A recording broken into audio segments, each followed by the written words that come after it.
Hello friends, welcome back to BTR vlogs. Friends, మా Warangal trip day 2లో afternoon మేమైతే శ్రీ హేమాచల లక్ష్మీ నరసింహస్వామి ఆలయానికి అయితే చేరుకున్నాము. భద్రాచలం నుంచి వరంగల్ వెళ్లే మార్గ మధ్యమంలో ఈ ఆలయం అయితే ఉంటుంది. ఈ ఆలయంలోని స్వామివారి తల క్రింది భాగం నుండి పాదాల వరకు తాకి చూస్తే మనిషి శరీరం లాగా స్పర్శ ఉంటుందని చెప్పి పూజారులు చూపిస్తున్న వీడియో చాలా ట్రెండ్ అయింది సోషల్ మీడియాలో.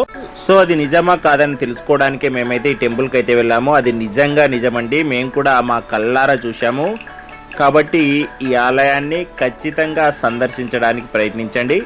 ఫ్రెండ్స్, ఇటువంటి ట్రావెల్కి రిలేటెడ్ అయిన కంటెంట్ మన ఛానల్లో వస్తూనే ఉంటుంది. అలాంటి వీడియోస్ అన్నిటిని చూడడం కోసం మన ఛానల్ని సబ్స్క్రైబ్ చేసుకోండి. అంతవరకు ఉంటాను మరి, బాయ్.